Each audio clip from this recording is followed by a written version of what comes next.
ಇನ್ನು ಇವತ್ತಿನ ವೇದಿಕೆ ಕಾರ್ಯಕ್ರಮದಲ್ಲಿ ಎಚ್ ಡಿ ಕುಮಾರಸ್ವಾಮಿ ಅವರು ಕೂಡ ಅಮಿತ್ ಶಾ ಅವರ ಜೊತೆಗೆ ಇರಬೇಕಾಗಿತ್ತು. ಆದರೆ ಆರೋಗ್ಯ ಸಮಸ್ಯೆಯ ಕಾರಣ ಅವರು ಕಾರ್ಯಕ್ರಮದಲ್ಲಿ ಪಾಲ್ಗೊಳ್ತಿಲ್ಲ. ದೂರವಾಣಿ ಮೂಲಕ ಅಮಿತ್ ಶಾ ಅವರಿಗೂ ಕೂಡ ಈ ಆರೋಗ್ಯ ಸಮಸ್ಯೆಗೆ ಸಂಬಂಧಪಟ್ಟ ಹಾಗೆ ಒಂದಷ್ಟು ವಿಚಾರವನ್ನು ತಿಳಿಸಿದ್ದಾರೆ ಅಂತ ಕೂಡ ಗೊತ್ತಾಗಿದೆ. ಇನ್ನು ಜೆಡಿಎಸ್ನ ಯುವ ಘಟಕದ ಅಧ್ಯಕ್ಷ ನಿಖಿಲ್ ಈ ಬಗ್ಗೆ ಮಾತನಾಡಿದರು.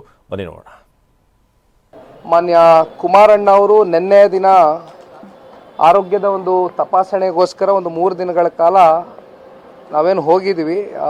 ಇವತ್ತು ಅವರು ರೆಸ್ಟ್ನಲ್ಲಿದ್ದಾರೆ. ಅದನ್ನು ಗೃಹ ಸಚಿವರಿಗೆ ದೂರವಾಣಿ ಮೂಲಕವಾಗಿ ಕೂಡ ತಿಳಿಸಿರ್ತಕ್ಕಂಥದ್ದು.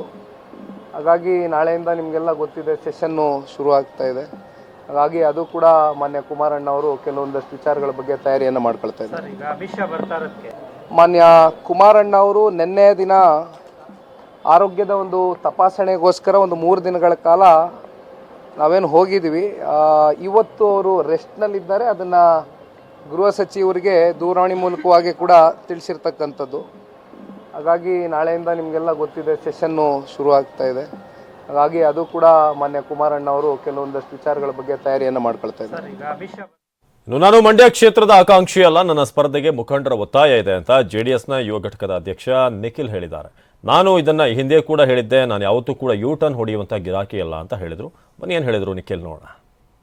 ಇವತ್ತು ಸ್ಪಷ್ಟೀಕರಣ ಕೊಡಲಿಕ್ಕೆ ಇಷ್ಟಪಡ್ತೀನಿ, ದಯಮಾಡಿ. ಏಕೆಂದರೆ ಕಳೆದ 3 ದಿನಗಳಿಂದನೂ 4 ದಿನಗಳಿಂದನೂ ನಾನು ಗಮನಿಸ್ತಾ ಇದ್ದೀನಿ ಮಾಧ್ಯಮದಲ್ಲಿ. ಒಂದು ನಾನು ಭಾಳ ಸ್ಪಷ್ಟವಾಗಿ ಹೇಳಲಿಕ್ಕೆ ಇಷ್ಟಪಡ್ತೇನೆ, ನಾನು ಯೂ ಟರ್ನ್ ಹೊಡಿತಕ್ಕಂಥ ಗಿರಾಕಿ ಅಲ್ಲ. I am very clear about my thoughts, about my intent. ನಾನು 1 ವರ್ಷದಿಂದ ನೀವು ಕೇಳಿದಾಗಲೂ ಒಂದೇ ಮಾತು ಹೇಳಿದೆ, ಮಂಡ್ಯ ಲೋಕಸಭಾ ಚುನಾವಣೆಗೆ ನಾನು ಆಕಾಂಕ್ಷಿ ಅಲ್ಲ ಅಂತಕ್ಕಂಥದ್ದು, ದಯಮಾಡಿ.